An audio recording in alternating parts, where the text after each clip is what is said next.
Marami po mga definition ang tension, but it can be simply defined as pressure. Imbalance, often with psychological indication of emotion. May tension. Ang buhay araw-araw maraming tension. At siguro hindi na kailangan sobrang i-define yan dahil nararanasan ng maraming tao yan parati. In life, it can also be full of stress. Stress can be defined as a physical, chemical, or emotional factor that causes bodily or mental tension. It's a factor that sometimes causes disease. So yan ang buhay, lalong-lalo ang city life, modern life, maraming tension and stress. We must take note that tension and stress are not unique to modern and to urban life, although maraming pagkakataon in modern and urban life na magkaroon ng tension and stress. Uso na yan nung araw pa. Kahit noong Ice Age, maraming problema noon, nagkakaroon ng cold ice sheets. Even during the Jurassic Age, dinosaurs were stressed among themselves. May mga stress and tension na rin siyempre sila. Sa panahon ng Stone Age, so nung tinatawag ng mga Paleolithic period, animals and rival hunters had tensions among themselves. Trespassers and tribal wars, uso yan at nagbibigay ng stress ng Neolithic period. Kung kayo ay nagsusubscribe sa ganitong mga pagsukat ng panahon. During the Bronze Age, there was a lot of invasion, a lot of wars. And during the Iron Age, imperial wars. Dahil na-invento na yung mga espada, mga bakal, mga sibat, sobrang daming stress ng mga tao dahil nag-aagaw-agawan ng mga kingdoms. There was always, nearly always, food shortage. Lalo sa mga population centers, that was very stressful. At kung kayo ay nagkataon na slave, that's very stressful because you had no control over your life at lalong-lalo yung mga mahihirap. During the medieval times, religion was a stressor. Kasi natatakot ka lagi, pwede kang parusahan, walang mga pangangatwiran pagka ikaw ay ipadala sa mga religious wars. Natawag na ipagtatanggol mo ang relihiyon, so people were killing one another. During the Dark Ages, there was a lot of fear and a lot of superstition. Dumaan ang First and Second World Wars, tension, stress. Wala na yatang pwedeng bagong maimbentong tension and stress. Now, what are the positive uses of tension and stress? Tension physically energizes. Halimbawa, yun pong pana, pag hinila mo yun, may tension. Pero pag hindi mo nun hinila, wala namang power yun eh. Hindi man makakapagpalipad yun ng pana. Yung mga gitara, pagka hindi mo naman kinalabit yan at nahila, nagkaroon ng stress, hindi naman tutunog, hindi magkakaroon ng magandang sound. Tension stabilizes. Halimbawa, pag may bato kayong pinagdugtong-dugtong at nagiging arc, sa gitna nun, kailangan may capstone. And this is a very important part of architecture. Because without the capstone, and if these stones are left to relax among themselves, they'll collapse. Kaya pag nakakita kayo ng mga lumang mga building na may mga batong nagkaipon-ipon, sa gitna merong capstone yun na usually parang courting V. It keeps everything in place. Because of the stress and the tension suffered or experienced by the stones, they remain where they are. Garter. Kung walang stress yung garter nyo, lalaglag yung ginagarteran. Matatanggal. Diba? Kaya mabutit may stress. Yung rubber band, kung hindi yan na-i-stretch, and therefore there is stress there and tension, hindi niyan kayang hawakan yung gusto niyong talian niya. So, tension and stress stabilize, they challenge and develop many forms of strengths. Ang pinag-uusapan natin ay hindi lang ganyang uri ng tension and stress, kundi yung mga tension and stress na nararamdaman ng tao, nararamdaman ng kanyang katawan, at siyempre kasunod na mararamdaman ng kanyang isip, ng kanyang emosyon, ng kanyang espiritu. Now, ang sagot ng tension and stress ay rest and recreation. Halimbawa, pag kayong gitara, hinila ninyo, may tension. Pag binawalan nyo yon, luluwag, rest. Laging merong ganun ang buhay. Ang mga bato, pagka mainit ang panahon at lumalamig ang panahon, pagka gabi at araw, lumalaki, lumiliit yan. Kaya yung paa natin, hindi pareho ng size yan sa umaga at hindi size sa tanghali at sa gabi. Dahil lumalaki, lumiliit, nagkakaroon ng tension and stress. Now, what about rest and recreation, especially rest? Rest is defined as freedom from activity or labor. Very physical rest. A state of motionlessness or inactivity when you look at rest from the point of view of physics. Rest can also be tinatawag nating pahinga. Yung pahinga ng tao, yung pahinga ng hayop, yung pahinga ng mga napapagod. What about recreation? It means to create again, to restore, to refresh something that got tired. Someone who was stressed and who was subject to a lot of tension. What are the forms of rest? Common forms of rest: stoppage, and blocking of the source of tension and stress. So, nagbubuhat ka halimbawa ng mabigat na bakal sa gym, that is the tension and stress. Pag binitawan mo yun, that's your rest. Meron kang mabigat na binubuhat, binitawan mo, rest. Meron kang inaakyat na matarik na lugar, huminto ka ng pag-akyat, rest. So, tinitigilan natin at pinapatigil ang pagdating ng stress. And what are the uses of rest? To limit tension to capacity. Halimbawa, nakakita siguro kayo mga kapatid ng mga tulay nakalagay load limit 10T o 10 tons. So kailangan hindi ka lalampas pag 11 o 12 tons, maring gumuho yun at mahulog ka. So nagre-rest ang isang bagay, ang isang tao, ang isang gumagawa para igalang yung capacity. Kaya pinagpapahinga ng Diyos ang tao, 6 days you shall labor, on the 7th you will rest. Kasi siya ang nag-design ng tao. Alam niya na hindi kaya ng tao na magpa-trabaho ng 7 araw sunod-sunod, ng linggo-linggo, buwan-buwan, taon-taon na walang tigil. Bibigay siya at magkakasakit siya o kaya mawawala na siya ng lakas. Kaya pag nagugutom ka na ay kakain ka na, inaantok ka ay matutulog ka, season yan. Magkasagot talaga, magkatumbas. So sa mga tulay, may mga load limit. Ang electrical appliance, may voltage regulation yan. Pagka 110 yan, hindi pwedeng isaksak sa 220, sasabog, mag-aapoy, masisira.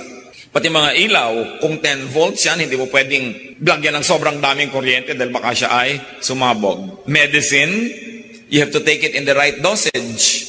Because taken beyond the required dosage, it will become poisonous.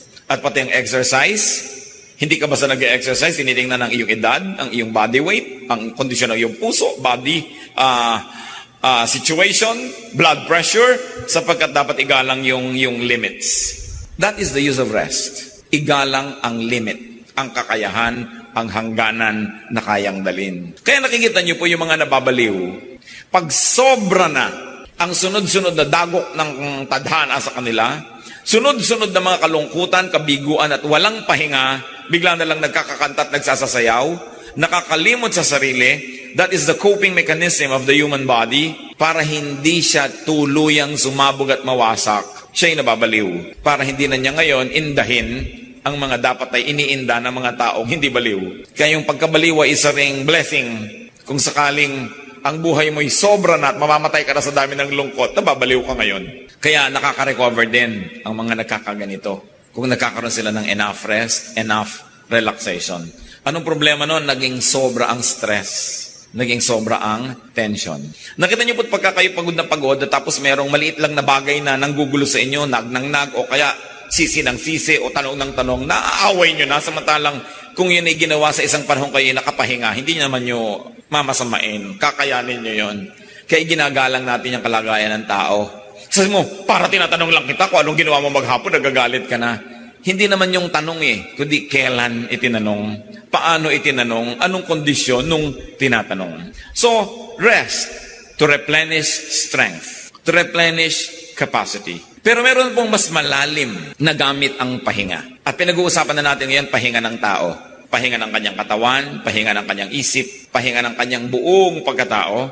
The deeper use of rest is to review and reflect on the relationship between tension and capacity in choices to make. In other words, pagka po tayo nagpapahinga, hindi lang tayo dapat nagpapatanggal ng pagod at nag-iipon uli ng lakas. Tapos, papasok na naman tayo dun sa dating giyera ng buhay natin, sa dati nating ginagawa. Tuwing nagpapahinga tayo, iniisip natin, ano ba ang pumagod sa akin? Bakit ako napagod? Paano ako napagod? At paano ko iiwasan na mapagod muli ng ganito? In other words, you come out of every rest period wiser. Hindi yung lumakas ka lang, lundag ka na naman, pasok ka na naman dun sa gulo na pinagpahingahan mo lang pala, tapos babalikan mo lang ng gano'n na gano'n. Rest in order to recreate. Kaya, rest and recreation yan. Nabubuo muli sa atin yung mga nasira at binibigyan natin ng mga bagong kahulugan, mga bagong hugis, bagong anyo, bagong tunog ang ating buhay. So that you come out of your rest period a better person, a wiser person, that you will not get into the same battles again, but now you will know how to choose your battles. Kaya yung pong nagpapahinga, nakipag-away kayo, napagod kayo, nagpahinga kayo, mag-iisip kayo uli, itutuloy ko pa ba itong away na to? Is it worth it? At kung naisip nyo na hindi na dapat, hindi na kayo babalik na sa away kahit lumakas na ang inyong katawan uli. Hindi katulad ng boxing, ping! Away uli kayo. ha. Tapos, paaway uli kayo kasi hindi mo naman iniisip kung babalikan ko ba yung kaaway ko na to o hindi. In other words, talagang rest lang yon, walang recreation yon. Pero yung napagod ka na sa pakikitungo sa iyong asawa, lumayas ka ngayon na 3 araw, nagpahinga ka ng konti, iniisip mo rin, aawayin ko pa ba siya sa mga dating pinag-aawayan namin? Susukatin ko pa rin ba sa mga dating sukatan? Gagalitin ko pa rin ba ang sarili ko na hindi niya na ilalagay yung media sa lalagyan ng marumi? Iniiwan niya mga tuwalya, bimpo, parang sundan mo siya, ang dami niyang kalat. Nakakapagod na to. Hindi ko na nga siya aawayin tungkol doon. Yun ang recreation. You don't only just rest, but you recreate your situation. So you come back into your life from which you were resting for a while, a much better person. And what is our very positive view about being tired?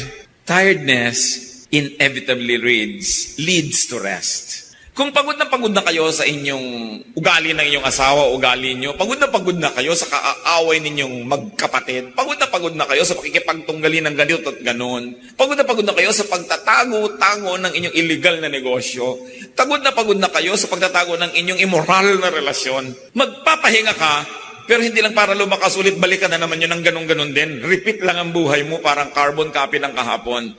You recreate. You say, what is my life all about? Uubusin ko ba talaga ang lakas ko sa ganito? Paulit-ulit, walang asenso. Ang buhay ko paikot-ikot, parang Ferris wheel.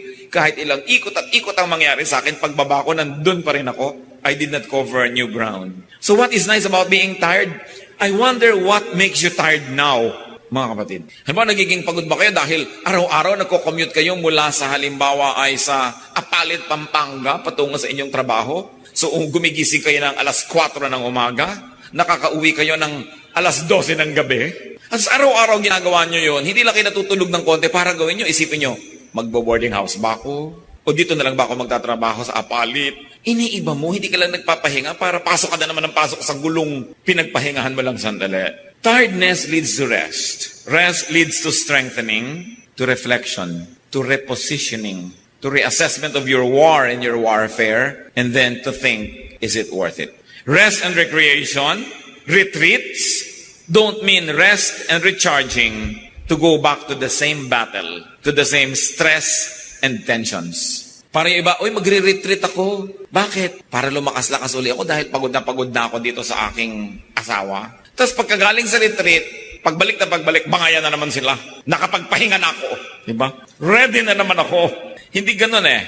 What is rest and recreation and what is a retreat? It is rest and recharging to change your wars, to change your strategies, to change lives. Dahil pag nagpapahinga ang katawan, kasunod na napapahinga ang emosyon, napapahinga ang isip. Kaya yung pagpapahinga, hindi lang pagpapalakas uli sa ating mga muscles. Pagbubulay-bulay, pagninilay-nilay, pag-iisip-isip, paghuhunos dili, pagbabagong loob. Malalalim na mga salita, pero meron niyang konsepto sa ating kultura. Kaya sinasabi, mag-isip-isip ka, magnilay-nilay. Kaya dapat ang mga bahay nung araw, lahat ng bahay, mayamat mahirap, may silyon. Kasi si silyon ka doon, uugoy-ugoy ka, nakakapag-isip-isip ka. Hindi yung basta-basta na lang mga dalos-dalos at mga nagmamadaling mga pasya. Rest in order to change your approach to life, to the same problems that keep repeating, walang asenso. Rest so that you can change your methods. Rest so that we can change our lifestyles. Now, what are the lessons from tension and stress? Rest and recreation of life. Life is about seasons. Nakakailang tag-araw na ba at tag-ulan kayo ng inyong buhay? Nakakailan na ba kayong gabi at araw? Nakakailang leap year na ba tayo? Kung ikay taga-taping dagat, nakakailang high tide and low tide na yan. Ganyan ang buhay. Seasons. Ecclesiastes 3, 1-8, I will read from the contemporary English version. Everything on earth has its own time and its own season. There is a time for birth and death, planting and reaping, for killing and healing, destroying and building, for crying and laughing, weeping and dancing, for throwing stones and gathering stones, embracing and parting. There is a time for finding and losing, keeping and giving, for tearing and sowing, listening and speaking. There is also a time for love and hate, for war and peace. May panahon ang lahat ng bagay sa mundo. At pag inisa-isa natin yan, sabi, there's a time for birth, which is tension. Paano po ipinapakita isang batang bagong panganak? Nakasara ang kamay. Nakasara ang kamay ng batang bagong panganak. May tension. Para bang sinasabi niyang akin ang lahat, magiging akin ang lahat, aangkinin ko ang lahat. Life begins tensed. And there's a time for death. Ang mga namamatay po, nakabuka lahat ang palad. Wala ka pang makikitang kamay na namatay na kaganyan na may hawak na piso. Kahit hawak-hawak niya nung naghihingalo. At kung pelikula yan, iko-close, tank, nalaglag yung hawak, patay. So na-realize niya, wala naman pala talaga akong pwedeng hawakan. Wala naman pala talaga akong pwedeng angkinin. So ibibigay ko ng ganyan lahat. So nakikita po natin, tension and relaxation, birth and death. Crying is tension, laughing is relaxation. Kaya sinasabi nila, if you want to relax, laugh. Watch a comedy. Have fun. Meron naman mga lungkot-lungkot na sa buhay, pasanaan daigdig, manonood pa ng drama. Iyak-iyak ngayon, mugto-mugto ang mata. So lalong na-tense ang tao. There's a time for weeping, tension, and a time for dancing, releasing tension. Nakaka-release ka ng mga toxins sa iyong katawan, papawisan ka, so you release tension. There's a time for keeping a closed fist, which is tension, and giving open fist, relaxation. A time for hate, kaka-tension. A time for love, nakaka-relax. A time for war, tension. A time for peace, relaxation. In other words, sinasabi po ni Solomon, mga kapatid, ang buhay ay ganito, tension and relaxation. Huwag na kayo magtaka, tanggapin nyo yun. Kung napatapat ka ngayon sa tension, di matense ka. Ngayon, bukas, relaxation, mag-relax ka. Ang isa namang napakawala sa lugar, yung panahon para matense, ay relax na relax. Mga padre de familia na wala nang malaman ng pamilya, relax na relax pa. Nakukuha pang manood ng TV. At meron namang dapat mag-relax, bakasyon, tense ang nanay dahil kulang ang tinidor na dala, o may ganito, may ganyan. Hindi nagre-relax, dapat mag-relax. So mali, hindi sila katugma ng rhythm. What is the Bible trying to tell us? Life is about rhythms. Sunrise, sunset, high tide, low tide. Wala kang mapapala kapatid na ipagluksa ang low tide tuwing naglo-low tide. Sa matuwak at hindi, maglo-low tide at mag-high tide, lalo kung taga-Malabon ka. So, huwag mo nalang palungkutin ang buhay mo, mag-adjust ka na lang dahil andun eh. So, yun ang sinasabing mag-rest ka and mag-isip-isip, recreate. Bibili ba ako ng bota na hanggang hita, hanggang leeg, o lilipat na lang ako sa antipolo para hindi ako bahain? Pero hindi yan garantiya. Meron tayong elder na nasa antipolo sa ibabaw ng bundok, lumubog ang bahay sa baha. Ganyan ang buhay ng tao. Maraming hiwaga. But life is about seasons of alternating rhythms and waves of tension and relaxation. Parang gitara na tense, nagre-relax, lumalabas ang musika. Jeremiah 8:7, even the stork in the sky knows her appointed seasons, and the dove, the swift, and the thrush observe the time of their migration. May oras kung kailan ang mga ibon ay lumilipad patungo sa hilaga at mayroong oras para sila lumipad patungo sa kabilang direksyon. Alam nila kung saan sila pupunta. Alam ng mga salmon kung kailan sila babalik sa mga ilog na pinagsilangan sa kanila. Alam nila at sinusundan nila ang panahon. Psalm 104:19-24, the moon marks off the seasons and the sun knows when to go down. You bring darkness, it becomes night, and all the beasts of the forests prowl. The lions roar for their prey and seek their food from God. The sun rises and they steal away. They return and lie down in their dens. Then man goes out to his work, to his labor, until evening. Ano pong observation dito? Pati daw ang mga buwan ay laging nasa panahon. Alam nila kung kailan sisikat, kailan lulubog. Pati ang mga paputok, alam nila kung kailan sila puputok at hindi. Diba? So nakikita natin na may panahon ang lahat. May schedule yan. Pagka daw gumabi na ang lahat ng mga mababangis na hayop ay naglalabasan na sa kanilang pinagtataguan upang maghanap ng makakain. So ano dapat ang ginagawa ng tao sa gabi? Nakaligpit sa bahay niya para hindi siya maging pagkain. At kaya maraming nakakain, wala sila sa oras, wala sila sa lugar. Kaya sabi, pag sumikat na uli ang araw, liligpit na yung mga hayop, yung mga tao naman nagtatrabaho sa bukid, sila naman ang gagawa ng paraan, may panapanahon. Ngayon, nasa maling lugar ka, swimming ka ng swimming sa isang lugar na maraming buhaya, talaga magiging merienda ka dyan. Lumagawa ka ng bagay na wala sa panahon, wala sa lugar. Alam nyo mga kapatid, napakalaking bagay. Ito lang ang mamaster natin. Ito lang sa buhay, hindi ka na siguro magiging pinakamalungkot na tao sa balat ng lupa. Parang hindi ka magiging pinakamasaya, pero hindi ka magiging pinakamalungkot. At yun ay, matuto lang tayong lumagay sa oras at sa lugar. Masipag ka nga, nagsiserve ka nga sa church, wala ka naman sa lugar sa pagsiserve, wala ka naman sa lugar sa organisasyon, mali pa rin. Ang sipag-sipag mo nga pero wala ka naman sa lugar. Pinagod mo na ang iyong katawan, nahirapan ka na, nagkasakit ka na, namatay ka na, hindi ka pa rin umasenso. Lugar, panahon. Yan ang batas ng buhay. Ika lang yan. There will be seasons of work and rest. There will be seasons of happiness and sadness. Mga kapatid, pakinggan nyo itong mabuti. There is really no bad season. Walang masamang panahon. There is really no bad time. Kaya sasabihin nila, bad weather. Walang bad weather. Yung kumikidlat-kidlat, nare-recharge ng electrons ang ating atmosphere. It's good for us. Huwag ka lang tamaan, kaya huwag ka magpakalat-kalat. Lumagay ka sa lugar.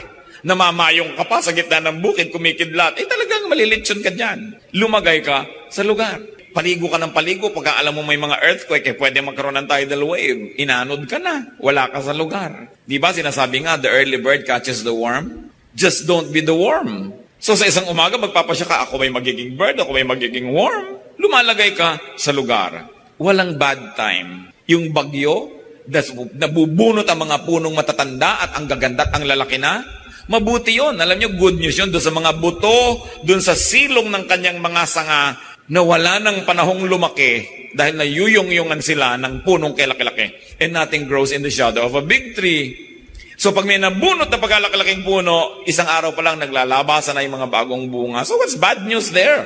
Hindi dapat pinepersonal. Ang tinitingnan mo, yung buong planeta, yung buong mundo, it is good. Storms, earthquakes, lumulubog ang mga kontinent, meron namang mga bagong lumulutang. Huwag ka lang doon sa lumulubog na katungtong. Kaya napakahalaga yung timing Nasaan ka ba?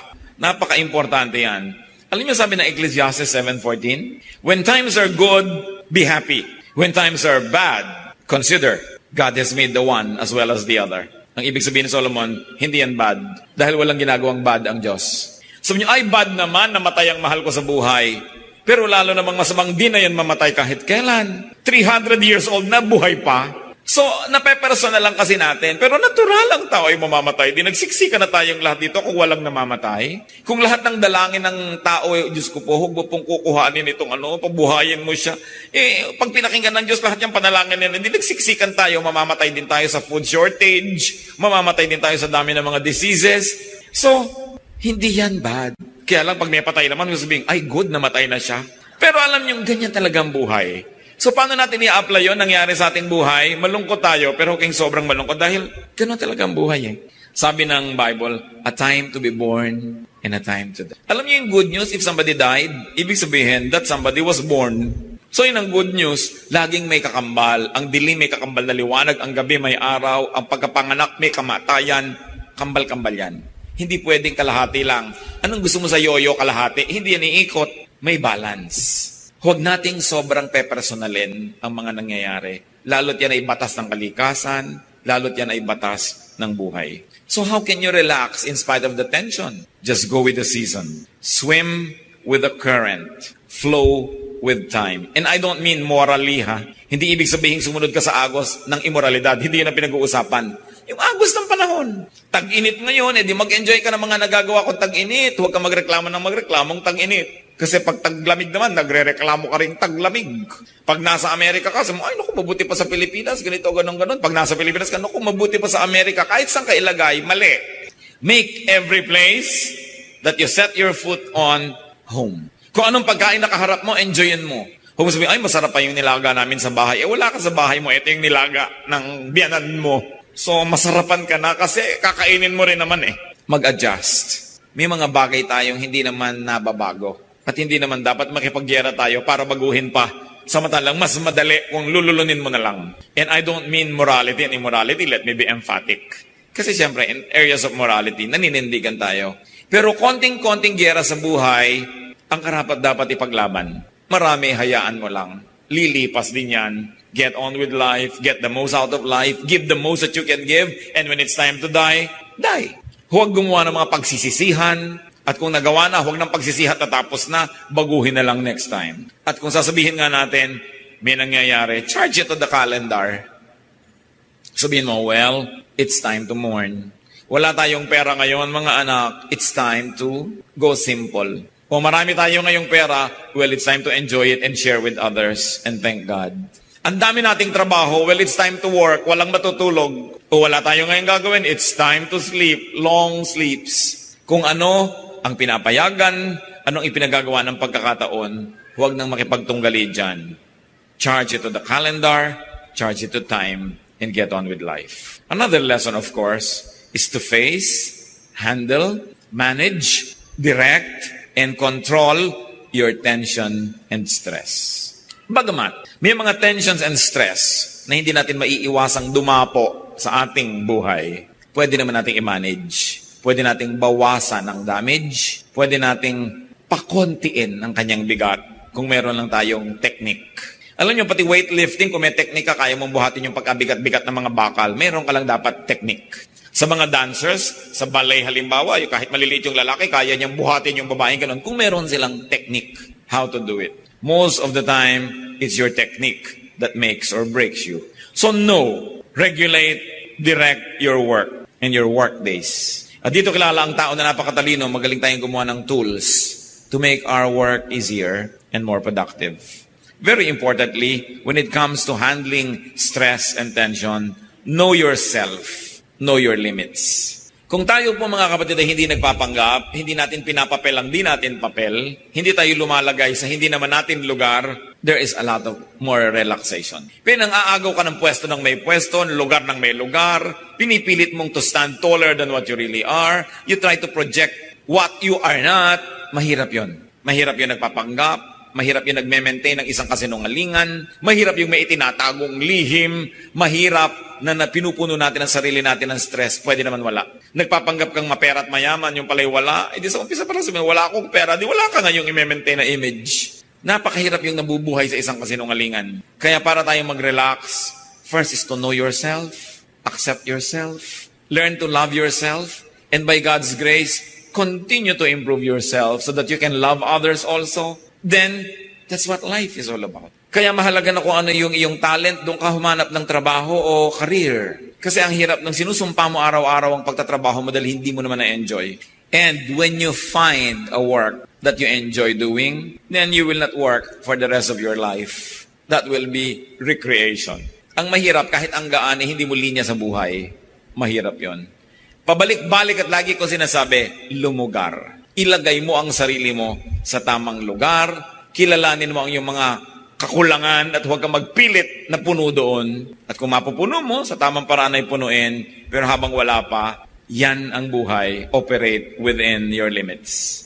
Nobody is perfect. Psalm 103:14, we are dust. Bagamat meron tayong Espiritu ng Diyos sa atin, pero kasama din ang ating kabuuan, tayo ay likabok. Psalm 90:12, teach us to number our days aright. Make our days count. To live according to the seasons, according to the dictates of time, and not to go against it. Kung bata ay bata, kung matanda ay matanda. Hindi yung nababaligtad. Work within your limits, respect your capacity, do not be over-ambitious. Well, it's not bad to be ambitious, pero dapat bago ka mag-ambisyon, kilalanin mo ang iyong sarili. Kung talagang tumpak, bagay, at nararapat sa iyo ang iyong inaambisyon sa buhay. Mark 10:38, ito po yung mga sobra mag-ambisyon. Dalawang mga disipulo ng Diyos, ang ambisyon nila ay umupo sa kaliwat kanan ni Jesus, doon sa presidential table sa kalangitan. Isipin yung ambisyon. Sabi ni Lord, you don't know what you're asking. Jesus said, can you drink the cup I drink, or be baptized with the baptism I am baptized with? In other words, sabi ni Jesus, gusto mong umupo sa presidential table na uupan ko? O sige, magpapako ka. Kaya mo. Opo. O sige, mamatay ka. Kaya mo. Opo, kaya ko mamatay. Tapos nun, mabuhay ka pagkatapos. Ay, hindi ko na yata kaya yun. Ano? So kung hindi mo kaya magpapako, mamatay at mabuhay na muli, huwag kang mag-ambisyon. Kasi para sa akin yun, hindi yun para sa'yo. Alam niyo kung minsan, mga tao natetense ang buhay nila, kasi naiinggit sila sa kapwa. Naiinggit sa pinsa na mayaman, naiinggit sa kapatid na maganda, naiinggit doon sa kakilala na ganun ang posisyon, ganun ang sweldo, ganun ang privilege. Pero ang tanong, narating mo ba yung narating niya sa pag-aaral? Narating mo ba yung narating niya sa training? Yung karanasan ba niya ay karanasan mo? Yung talino ba niya ay talino mo? At yung mga sakripisyo ba niyang pinagdaanan, naging sakripisyo mo? Kasi kung hindi, wala kang karapatang hangarin para sa iyo, yung para sa kanya.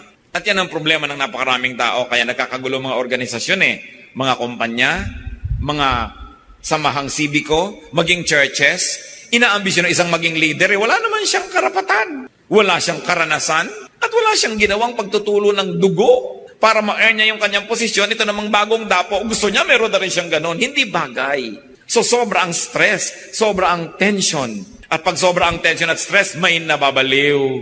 Dahil hindi makaya ng isip niya ang realidad.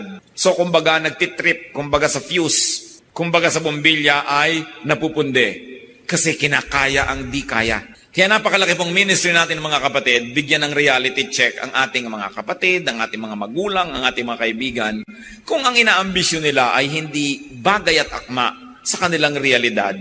Kaya sasabihin mo, alam mo kapatid, yung inaambisyon mo, meron ka bang karanasan, meron ka bang kasanayan, may edukasyon, meron ka bang ganito at may ganon, genetically, bagay ka ba dyan? Kasi kung hindi, ibahin mong ambisyon mo, huwag mong kopyahin tong taong to. Sabi nga ni Shakespeare, desiring this man's art or that man's cope with what I most enjoy, contented least. Sabi, ang saya-saya ko na dito sa kanya, hindi pa siya kontento doon kasi ang laki-laki ng mundo niya. Pero baka naman malaki yung utak niya, kaya malaki yung mundo niya. Ngayon, pag meron po tayong mga kasama, kamag-anak, kaibigan na nag-aambisyon, naiinggit, gusto niyang kopyahin yung iba, tapos hindi natin siya binibigyan ng reality check, hindi natin siya sabing, huwag mong kamainggit doon kasi magkaiba naman kayo eh. Sabi nga ni Jesus, can you drink the cup I drink? Kung hindi mo kaya yun at hindi ikaw ang ganun, huwag mong ambisyonin para hindi ka mabaliw, para hindi ka sumabog. Ngayon, akala natin isang pag-ibig yung mali ang gusto ng tao, mali ang kanyang lugar, mali ang timing, tapos accept ka ng accept sa kanya, love ka ng love sa kanya, chuchuwa ka, chuwari-wari-wa, sige, sis bumba, ikaw yung cheering squad. Actually, ikaw nagpapahamak sa kanya dahil darating ang panahon na maniniwala siya pati sa yung mga pagbubuyo at mga pagtulak, tapos yung pala hindi niya kaya, you are a partner in crime. Kaya dapat sinecheck natin ang mga kapatid na, huwag mo ambisyonin yan. Yung meron kang kapatid, talaga ambisyon niya maging Miss Universe, pero kapatid, kahit binibining kangkungan, huwag mo nang isama sa mga pangarap mo. Diba? Kasi hindi talaga bagay. Bakit hindi mo subukang maging iba naman? Halimbawa, maging first honor, maging fastest reader in the world. Pero huwag mo ambisyonin maging Miss Universe dahil hindi ka pang dyan. Pero sabi mo, oo nga, bagay na bagay sa'yo. Tapos isusuong mo siya na sumali para lang matalo. Alam niyo bakit ko ito sinasabi to? Many of us are guilty of this. Hindi natin itinutuwid, lalo't anak natin, lalo't mahal natin sa buhay. Hindi natin sabing reality check. Sometimes we like to be popular. Gusto natin masabing tayo taga-encourage. Pero ini-encourage mo dahil may posibilidad. Hindi yung nakatungtong ka sa isang sinungalingan, hindi naman sustainable. Kaya sabi doon, can you drink the cup I drink?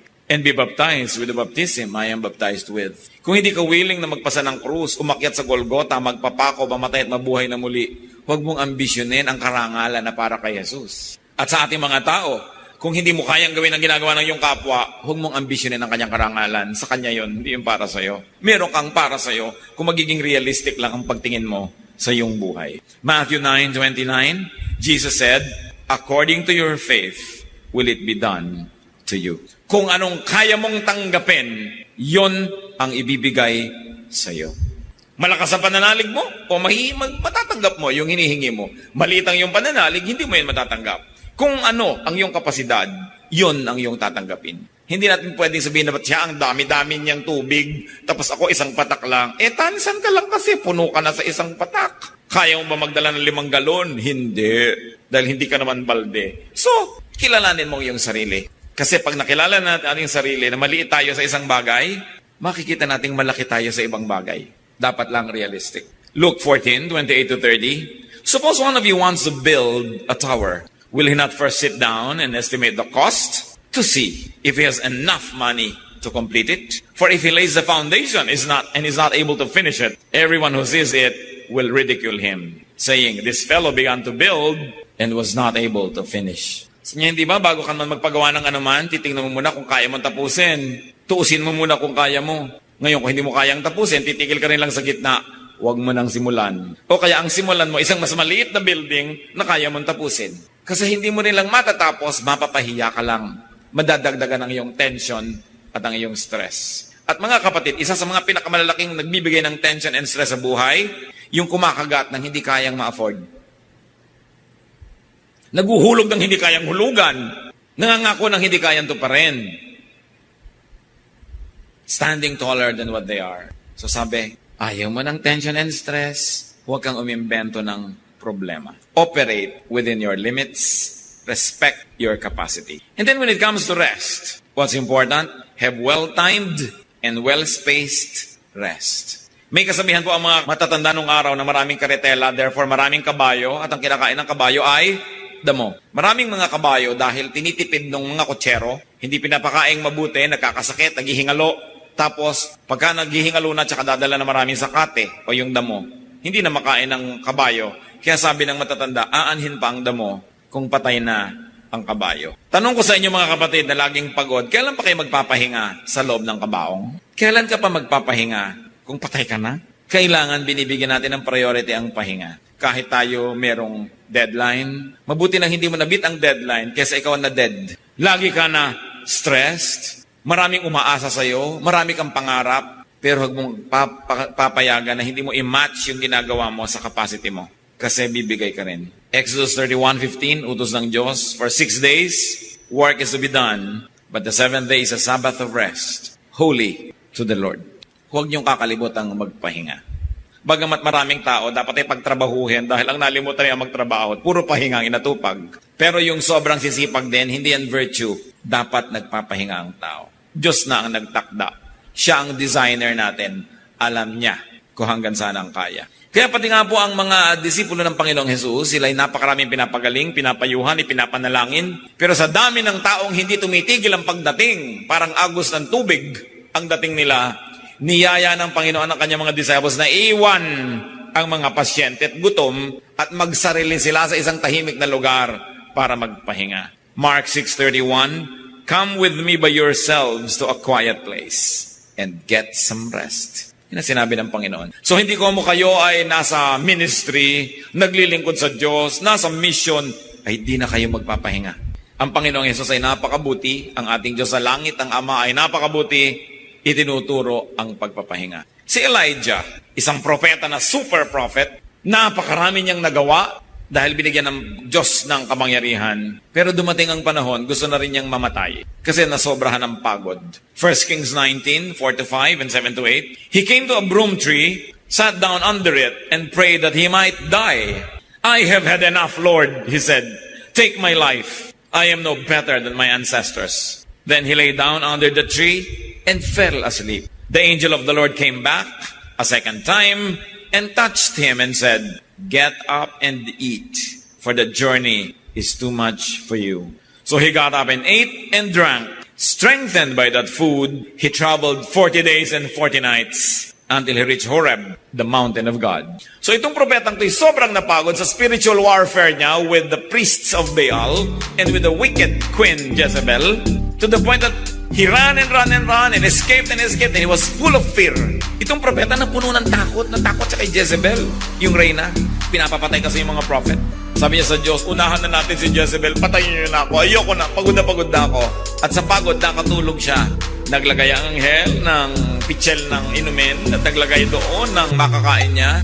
Nung magising, ginising siya at pinakain. Nakatulog siyang uli.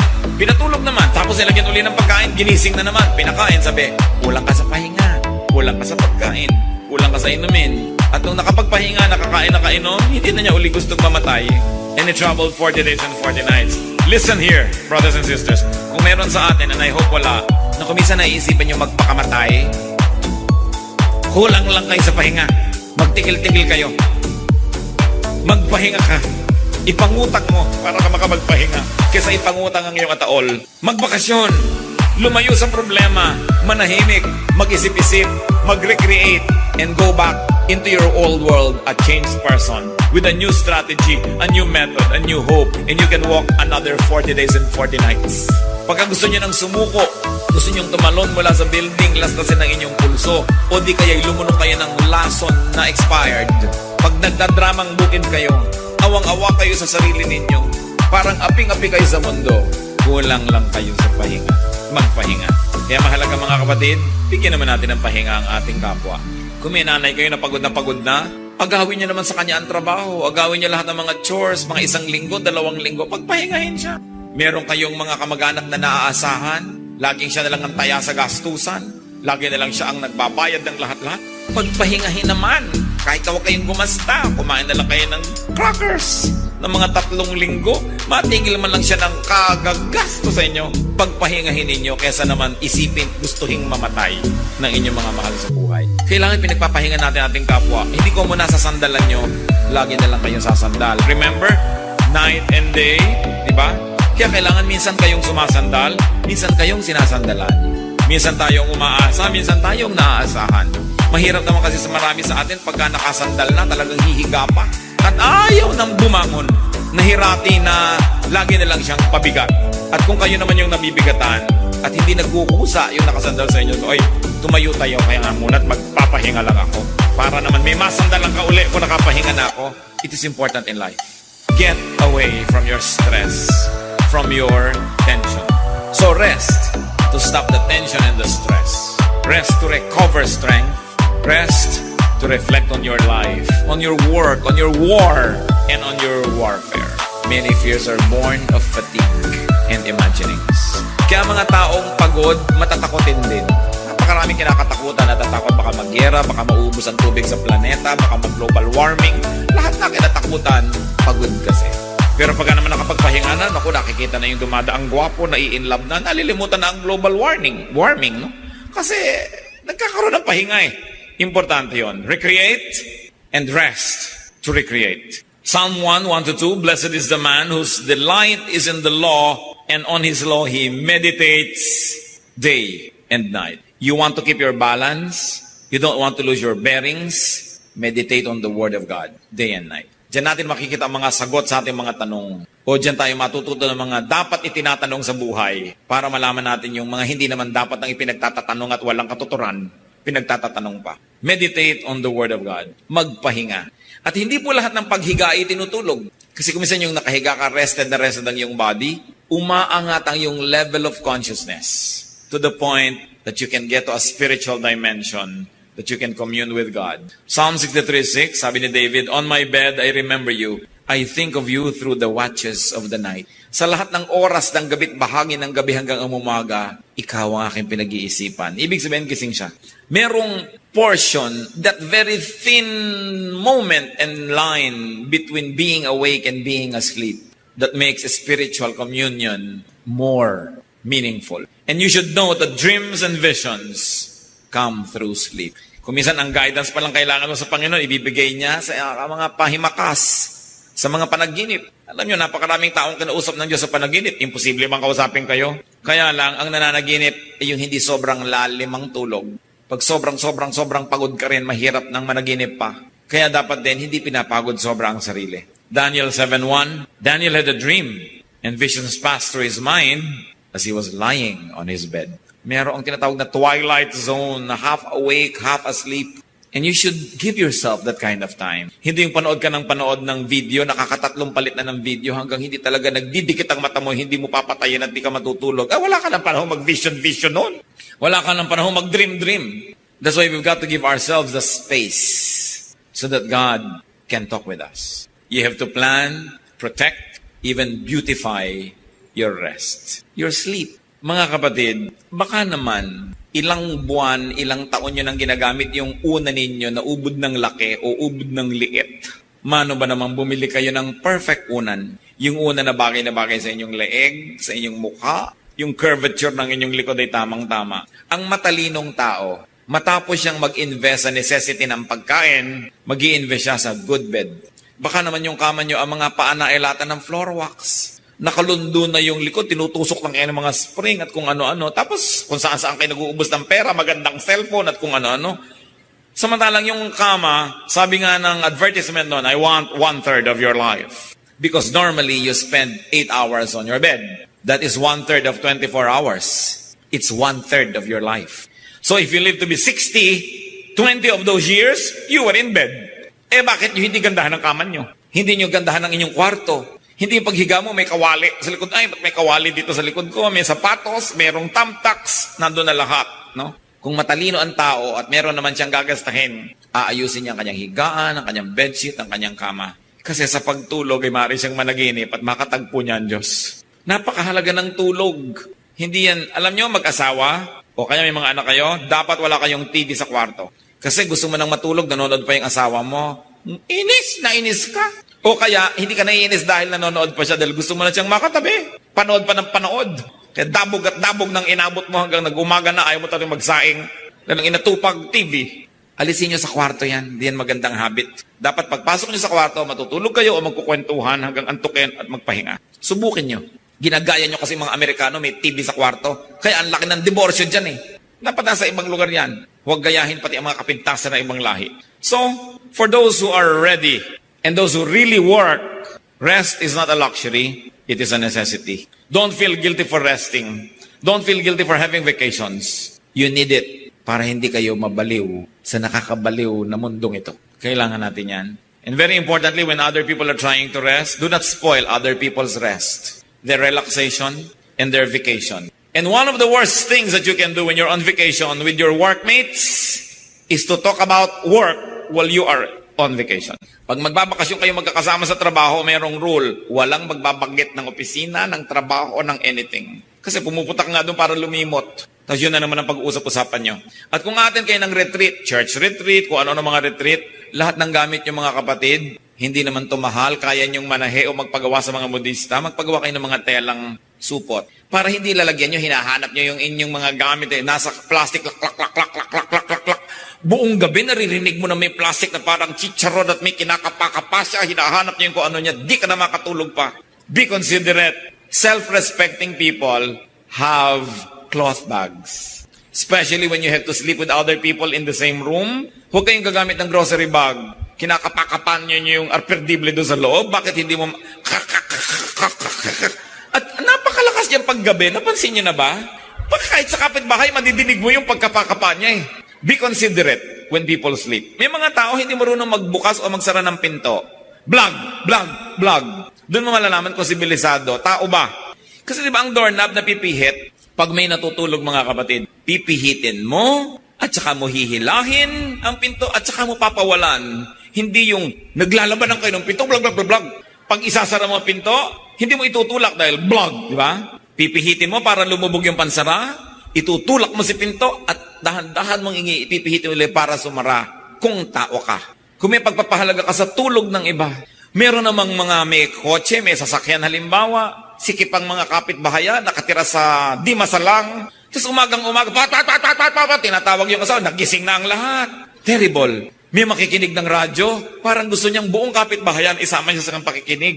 Kung ano yung teritoryo niyo mga kapatid, hanggang doon lang dapat ang sound niyo. Dapat lumalabas sa kabila. Napakalaking salot yung karaoke sa buhay, ano? Lalo't hindi ikaw ang kumakanta. Dahil peste ka. Puro naman my way, wala nang ibang kanta. Nakakainis na. So anong importante? Respect people. Therefore, you have to respect their ears, their silence, their rest. Kaya hindi ba marami sa mga karaoke nagsasaksakan, nagbabarilan, nagkakamatayan, kasi nadidisturb sila eh. You get agitated. So do not spoil other people's rest. Huwag kayong text ng text sa mga tao, lalo't nagbabakasyon. Huwag tayong tawag ng tawag. Bago kayo tatawag, yung cellphone na yan, napakalaki talaga niya na rudeness.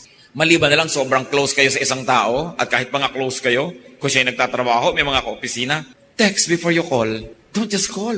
You don't know if the person is ready to receive a call. Sabi mo, may I call? Is it a good time to call? Hindi call na lang kayo ng call kahit anong oras kung available kayo.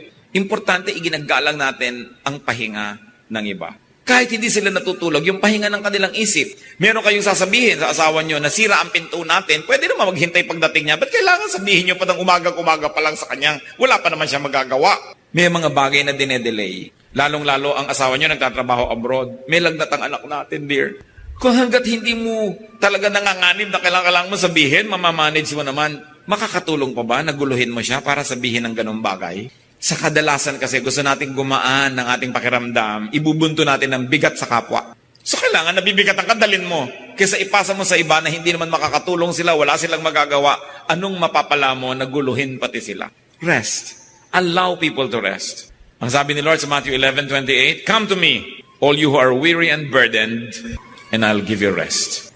So life is TNS. It is really tension and stress, but it is also R&R. Rest and recreation. Dapat hindi stress only at hindi rin rest only. Balance. A man must break his back to earn his day of pleasure. Sabi nga na isang song. So earn your rest by working. Hindi puro rest lang ang buhay. Ano po kaya ang tension nyo ngayon mga kapatid? Ano ba ang inyong stress? Ang dalangin ko sa ating pag-aaral ay nilaro-laro na ng Espiritu ito ng Diyos ang inyong isip para ipakita kung meron tayong needless stress na dapat alisin, makita natin kung paano haharapin na isang stress at paano tatanggapin ang mga hindi napapalitan sa buhay so that you won't be needlessly stressed. Aming Diyos, nagpapasalamat kami dahil kayo'y mabait, mabuti, gusto nyo kami magpahinga at walang bad time kasi kayo ang nagagawa ng time, walang bad weather. Ituro mo sa amin, Panginoon, ang ganitong pananaw.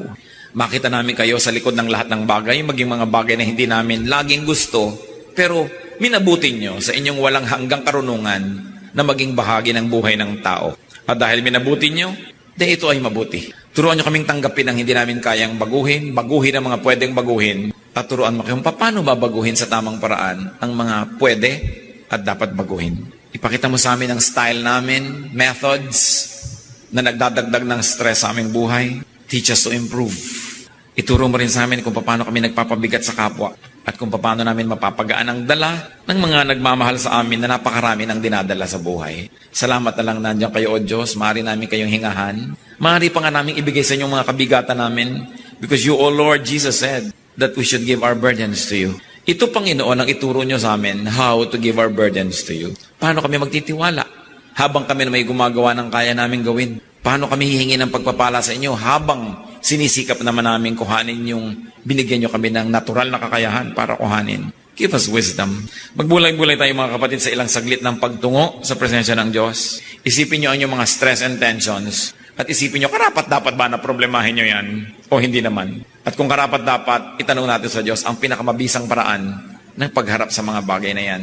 At sa kabila ng lahat, sa kabila ng kuminsan na hirap, sa kabila ng napakaraming dapat gawin, humingi tayo ng karunungan sa Diyos kung paano ipaglalaban yung pangangailangan na magpahinga. Sa inyo na mga hindi makatulog kahit nakahiga, dalangin ko ay pagpalain kayo ng Diyos na kung kailangan yung matulog ay makatulog kayo. Para kung kailangan kayo gising, ay gising naman kayo. Ipanalangin nyo ang inyong mga sarili kung kayo hindi mapagkatulog, kulang ang tulog, mababaw, ang pahinga ay hindi sapat. O kaya naman ipanalangin nyo ang inyong mga mahal sa buhay na alam nyo kulang talaga sa pahinga. Let's be alone with God. Let the Holy Spirit of God give us an agenda as to what to pray for. Huwag nating basta sayangin at palampasin ang pagtuturong ito sapagkat mahalaga sa ating lahat. Ama namin sa langit, Espiritong Banal, humihingi kami ng karunungan na matuto. Magkaroon ng mga practical na mga gagawin to face our tensions and stresses so that we can have more meaningful rest and recreation. Magbulay-bulay tayo mga kapatid, be alone with God, and be blessed.